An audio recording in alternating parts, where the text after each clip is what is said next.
축복하며 기도드리옵나이다. 아멘. 할렐루야. 고난이 찾아오면 우리는 그 고난을 해석하려고 합니다. 해석이 되면 그 고난의 무게가 가벼워지기 때문입니다. 그런데 반대로 해석이 안 되면 그 고난의 무게는 더 무거워질 수밖에 없습니다. 욥은 자신에게 닥친 고난이 도저히 이해가 안 되는 거예요. 해석이 안 되는 겁니다. 분명히 욥은 하나님이 인정하시는 의인이었는데 하루아침에 모든 재산을 다 잃어버렸습니다. 그리고 10명의 자녀도 한순간에 다 떠나보내고 말았어요. 그리고 몹쓸 질병까지 얻게 되었습니다.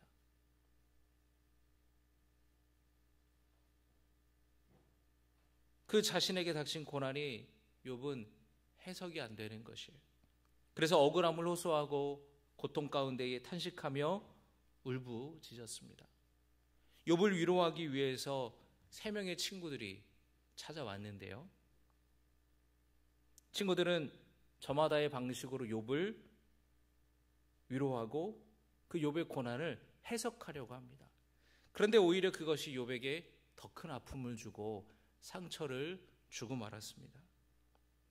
3명의 친구 중에 그래서 이 욥기를 보면은 그 욥이 처음에 1장부터는 욥이 당한 고난에 대해서 나오고 그 다음에는 세 친구와 대화하는 그런 대화가 나와요. 주고받는 거죠. 3명의 세 친구 중에 엘리바스라는 친구가 먼저 이야기를 합니다. 엘리바스는 차라리 태어나지 않았으면 좋았을 뻔했다라는 이 욥의 말이 불편했어요. 그래서 욥의 태도를 비판했습니다. 그리고 하는 얘기가 세상에서 죄 없이 망한 사람이 누가 있냐라는 거예요. 욥기 4장 7절의 말씀을 잠깐 보겠습니다. 화면이 좀 준비되셨나요? 같이 읽겠습니다. 4장 7절입니다. 시작. 생각하여 보라, 죄 없이 망한 자가 누구인가? 정직한 자의 끊어짐이 어디 있는가? 그리고 또 엘리바스는 뭐라고 이야기했냐면 뿌린 대로 거두는 법이다. 4장 8절입니다. 시작. 내가 보건대 악을 밭갈고 독을 뿌리는 자는 그대로 거둔다. 지금 누구 보고 하는 얘기예요? 욥을 두고 하는 얘기인 거예요. 분명히 욥이 뭔가 잘못했기 때문에 그런 고난을 당한 것이라는 전제가 깔려있는 엘리바스의 말이죠. 그리고 이어서 엘리바스는 자기가 체험한 종교적인 경험에 대해서 이야기를 합니다. 환상에 대해서 이야기를 해요. 자기가 환상도 받고 하나님의 음성도 들었다라는 겁니다. 그러면서 욥에게 하는 말이 아무리 너가 의롭다고 하더라도 하나님 앞에서는 의로움을 주장할 수가 없다. 그리고 엘리바스는 나 같으면 하나님을 찾겠다라고 말해요. 5장 8절입니다. 같이 봉독하겠습니다. 시작. 나라면 하나님을 찾겠고 내 일을 하나님께 의탁하리라. 나라면 하나님을 찾겠다. 하나님을 찾는다라는 말은 하나님께 돌아간다라는 말이에요. 하나님께 돌아간다라는 것은 여러분 이 회개라는 말은 여러분 돌아간다라는 뜻이에요. 유턴한다라는 뜻이에요. 누구에게로 돌아가는 겁니까? 죄의 길에서 떠나서 하나님께로 돌아가는 것, 그게 회개입니다. 지금 엘리바스가 뭐라 그러냐면 나 같으면 하나님께 돌아가겠다라는 것은 나 같으면은 회개하고 하나님 앞에 내 죄를 자복하겠다 그런 말이에요. 다시 말하면 지금 욥에게 너가 지금 뿌린 대로 거둔다 그랬는데 네가 지금 당한 고난을 보니까 네가 큰 잘못을 저질러서 그런 것 같다. 너 하나님께 회개해야 된다. 지금 이런 얘기를 욥에게 하고 있는 거예요. 엘리바스는 욥의 고난의 원인을 죄로 보고 있는 것입니다. 그리고 회개해야 된다고 말하고 있어요. 이런 엘리바스의 말에 욥이 대답합니다.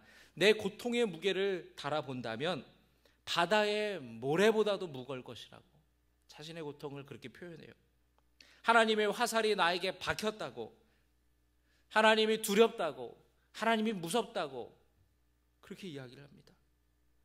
지금 내가 당한 고난을 내가 받아들이기가 너무너무 힘겹다고, 차라리 죽는 게 낫겠다고 이야기를 하는 거예요.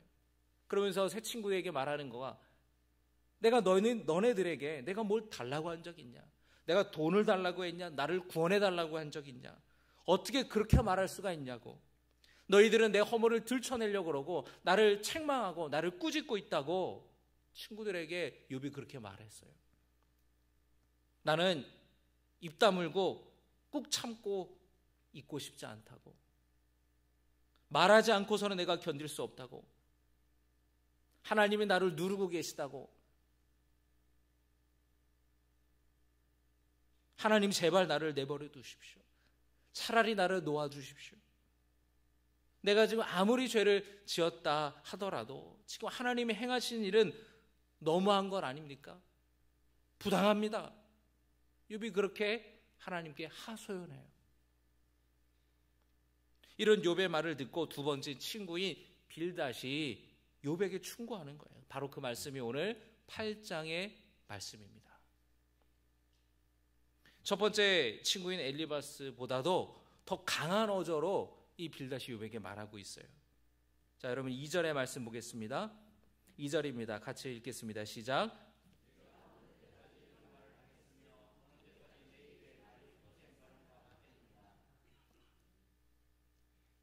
무슨 뜻입니까, 여러분? 너 언제까지 그러고 있을래? 너 언제까지 그렇게 그런 말을 할 거냐? 하나님이 지금 틀렸다라는 거냐? 네가 지금 죄가 없다고, 아무런 잘못이 없다고 하는데 그러면 하나님이 틀린 거야? 욥에게 그렇게 말하는 거예요. 3절의 말씀, 하나님이 어찌 정의를 굽게 하시겠으며 전능하신 이가 어찌 공의를 굽게 하시겠는가. 이 정의를 굽게 하다, 공의를 굽게 하다라는 뜻은 어떤 뜻이냐면은 저울의 무게추를 속이는 것을 뜻해요. 어느 수산시장에서 횟감을 팔 때 저울 무게를 속여서 판다라는 뉴스를 본 적이 있습니다. 여러분 회 좋아하십니까? 회 좋아하는데 이제 그 방사능 오염수 때문에 안 드시나요? 수산시장에서 횟감을 이제 팔잖아요. 그 뭐 키로에 얼마 뭐 팔지 않습니까? 뭐 우럭, 뭐 겨울에는 뭐 방어가, 요즘에는 뭐가 철인가요? 그런 이게 무게로 이렇게 파는데 그 저울을 조작을 해가지고 원래보다 더 무겁게 판다라는 겁니다. 그러면 자기네들이 돈을 더 벌 수 있으니까. 그래가지고 그게 발각이 됐어요. 요즘에 여러분 사람들이 다 핸드폰으로 찍잖아요. 그래가지고 손님이 안 오는 거예요. 신뢰가 떨어지니까. 그러니까 수산시장 막 상인회 대표들이 나와가지고 잘못했다고 막 절하고, 여러분 그거 못 보셨습니까? 그게 어딘지는 제가 말하지 않겠어요. 그런 일들이 비일비재해요. 그게 요즘만 있었던 게 아니에요. 옛날에도 있었어요. 하면서 손을 안 떼요. 소쿠리에다가 납을 달기도 하고 그 횟감을 올려놓고 무게 저울을 하잖아요. 손을 안 떼는 겁니다. 아줌마 왜 손을 대고 계세요? 손을 떼세요. 하면 무게가 이렇게 싹 올라가는 거예요. 손을 이렇게 누르고 있었던 거죠. 그걸 굽게 한다라는 표현을 하는 거예요. 무게추를 속인다라는 것이 바로 굽게 하다라는 표현인데, 하나님께서 하나님께서 그 공의를 굽게 하시겠느냐? 빌닷이 하는 말이 무슨 말입니까? 하나님은 무게추를 속이는 분이 아니라는 거죠. 다시 말하면 욥이 이만큼 죄를 지면 하나님은 이만큼 벌하시는 분이라는 거예요. 그런데 네가 지금 이만큼 벌을 당하고 있는데 그럼 이만큼 네가 죄를 지은 거다. 요만큼 죄를 졌는데 하나님이 이만큼 벌하시는, 그렇게 무게추를 속이는 분이 아니라는 거예요. 이 빌닷은 하나님에 대해서, 하나님의 공의와 하나님의 정의에 대해서 변론하는 것처럼 보입니다. 빌닷의 말을 뚝 떼어놓고 보면은 틀린 말은 아니죠. 하나님은 공의로우신 분, 하나님은 정의로우신 분이니까. 그런데 이 욥의 지금 처한 상황에 이거를 그대로 대입한다면 그것은 욥을 판단하는 말인 것이고 욥을 정죄하는 말이라는 거예요. 이 빌닷은 참 이런 상처되는 말을 욥에게 던졌습니다. 8장 4절입니다. 시작. 내 자녀들이 주께서 죄를 지었으므로 네 자녀들이 주께 죄를 지었다. 그래서 주님께서 그들을 그 죄에 버려두셨다라고 하는 거예요. 지금 여러분, 욥에게 자녀가 10명이었는데 욥의 자녀들이 다 죽었습니다. 그런데 빌닷이 친구가 와서 하는 얘기가 니네 자녀들이 죄를 지었기 때문에 죽임을 당한 것이다 라고 말하는 거예요. 여러분, 만약에 여러분이 욥의 입장이라고 생각해 보세요. 여러분의 자녀가 갑자기 큰 갑작스러운 사고를 당해서 세상을 떠났어요. 근데 장례식장에 친구가 와서 하는 얘기가 만약에 이 하나님 어떻게 내 아들을 데려갈 수 있냐고, 내 딸을 데려갈 수가 있냐고 하나님 원망하고 막 그러는데 네 자녀들이 죄를 졌으니까 하나님이 데려가시지, 벌을 주시지 라고 여러분에게 말한다고 생각해 보세요. 그 여러분은 어떨 것 같아요?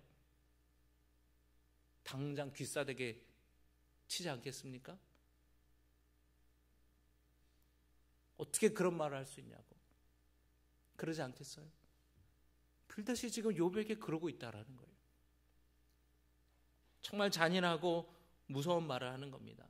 옳고 그름은 있는데 사랑이 없고 자비가 없는 것이에요. 그런데 너무나 많은 신앙인들이 이런 태도를, 이런 생각들을 갖고 살아간다라는 것입니다. 이런 신앙관을 가지고 살아간다라는 거예요. 누군가 고난을 당하고 누군가 불행을 당한다면 다 까닭이 있어. 하나님은 의롭고 공의롭고 정의로우신 분인데, 선한 이들에게 복을 주시고 악한 이들에게 벌을 주시는 분인데, 그런 인과응보의 어떤 신앙관, 권선징악의 신앙관으로 우리가 알게 모르게 다른 사람을 판단하고 정죄하기도 한다라는 겁니다. 그런데 문제는 이 인과응보의 프레임으로, 권선징악의 프레임으로 해석되지 않는 것들이 너무나 많다라는 거예요. 이해되지 않는 것들이 너무나 많다라는 겁니다. 이런 관점으로 하나님을 믿고 세상을 바라본다면 현실 속에서 고통당하는 사람들, 장애를 가지고 태어난 사람들, 경제적인 형편의 어려움으로 고난당하는 사람들, 가혹한 부모를 만나 학대당하는 아이들, 폭력에 의해서 희생당한 사람들, 테러나 전쟁이나 자연재해에 죽는 사람들은 죄값을 치르고 있는 것으로 밖에 해석될 수밖에 없다라는 거예요. 빌닷이 가지고 있는 신앙관이 지금 여기에 머물러 있는 겁니다. 그리고 그걸로 욥의 고통을 바라보고 있어요. 그러니까 욥에게 전혀 위로가 되지 않고 오히려 상처가 되고 폭력이 되는 것이에요.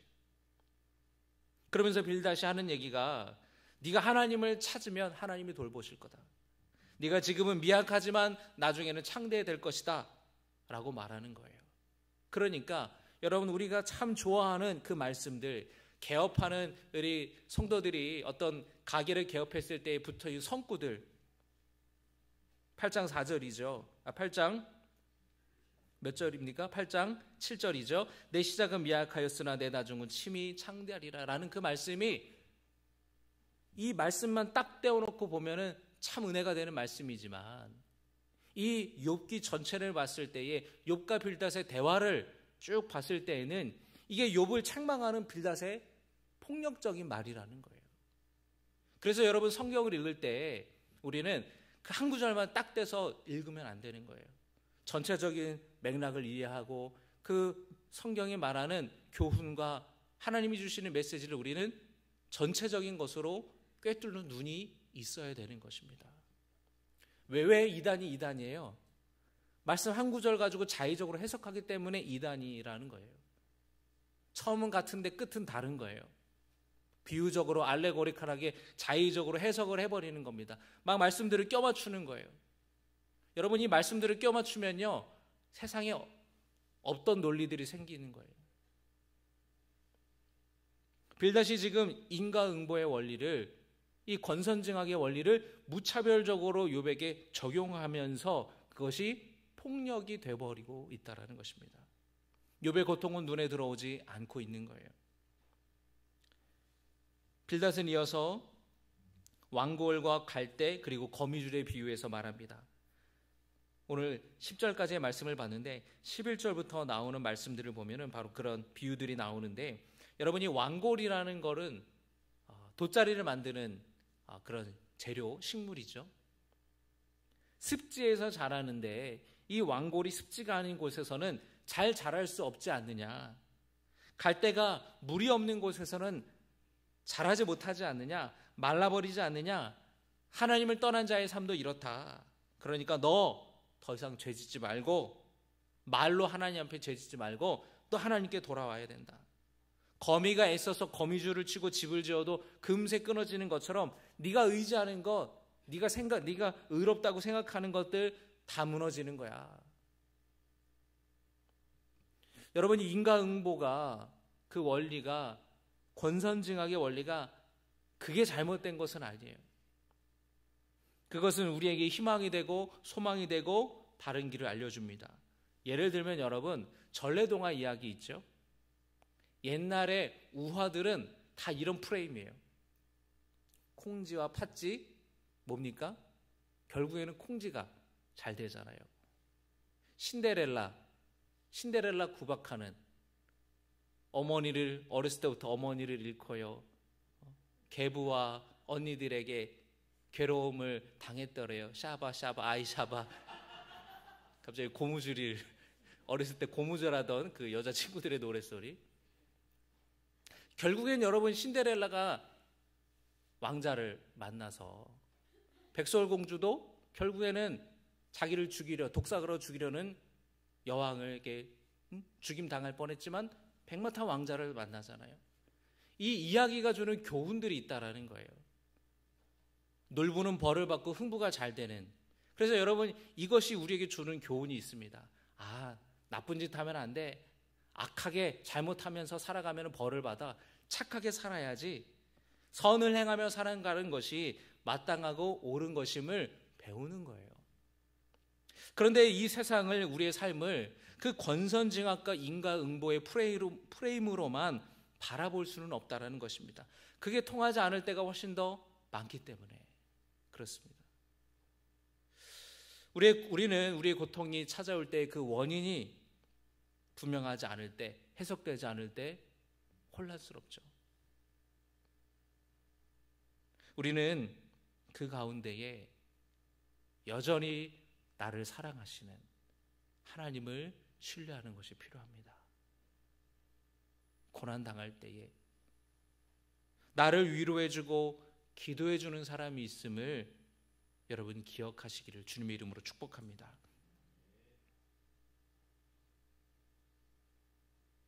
인과응보의 눈으로 바라보니 욥의 탄식과 하소연이 불경하게 느껴지는 거예요. 빌닷에게 욥은 그저 회개하지 않는 죄인일 뿐인 겁니다.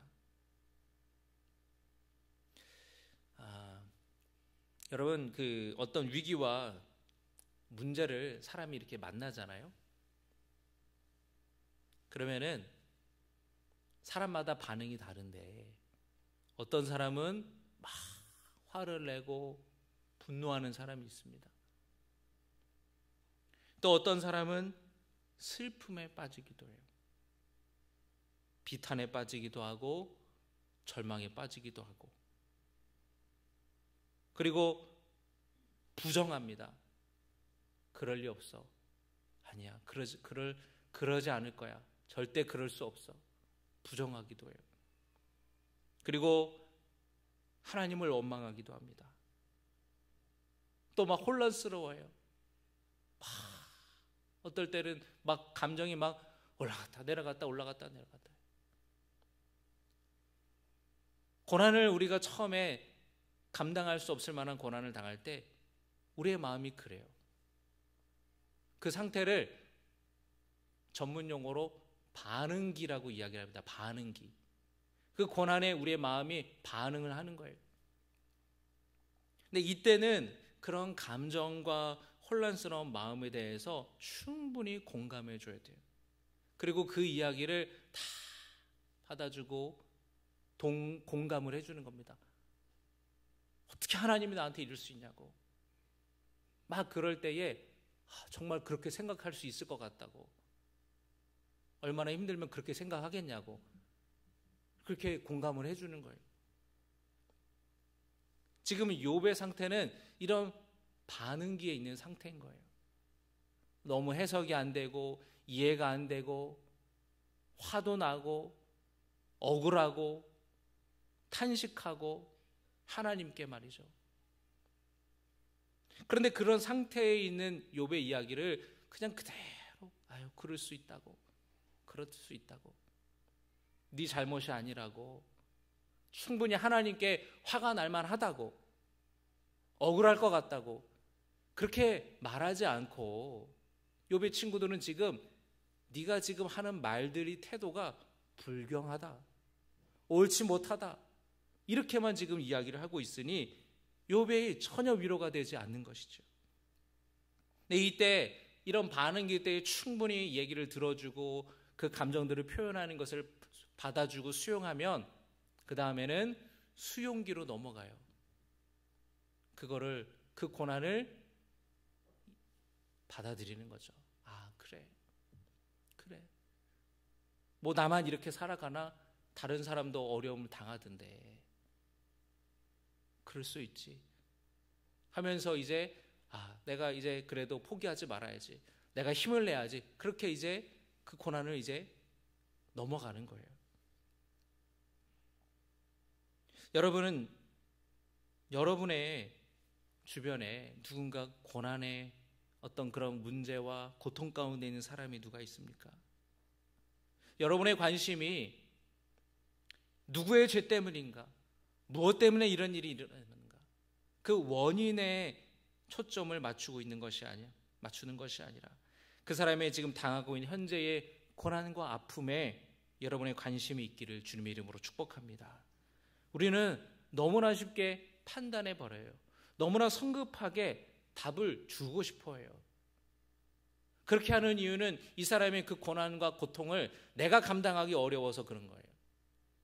내가 그 얘기 듣기 힘드니까 빨리 답을 주고 싶고 빨리 막 해결해 주고 싶고 빨리 막 위로해 주고 싶은 그런 마음이 드는 것입니다. 정말 고통과 아픔 가운데 있는 사람은 자기가 무슨 말을 하는지도 몰라요. 자기 마음을 자기 스스로도 모릅니다.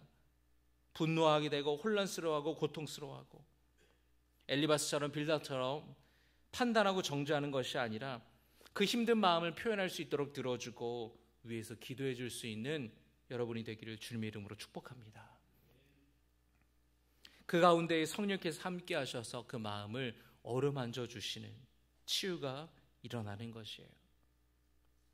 여러분이 만약 지금 욥과 같이 어려움 가운데 있으신 성도님들이 계신가요? 경제적으로 어렵고 건강에 문제가 있고 아픔이 있고 하는 일이 문제가 있고 어려움이 있는 성도들이 있다면 이게 지금 이런 고난이 왜 나에게 찾아왔을까? 내가 하나님 앞에 무슨 죄를 저질러서 이런 어려움을 당하고 있는 건가? 그런 생각으로 여러분 아픔 가운데 있다면 말씀드리고 싶어요. 여러분의 잘못이 아니라고. 여러분이 지금 당하고 있는 고통은 여러분의 잘못이 아니라고 말씀드리고 위로하고 싶습니다. 그리고 여러분을 위해 기도하는 사람들이 있다는 것을 여러분이 기억하시길 바랍니다. 여러분을 위해서 기도하는 사람들, 여러분을 위해서 기도하는 가족들과 또 속도원들과 선교회원들, 또 베델 기도회원들, 또 제가 여러분을 위해서 기도하고 있음을 기억하시고 하나님이 나와 함께 하심을 기억하시고 믿음으로 승리하기를 주님의 이름으로 축복합니다. 이 시간 함께 주신 말씀을 기억하면서 함께 기도하기를 원합니다. 누군가 널 위해 기도하네 함께 찬양하기 원합니다.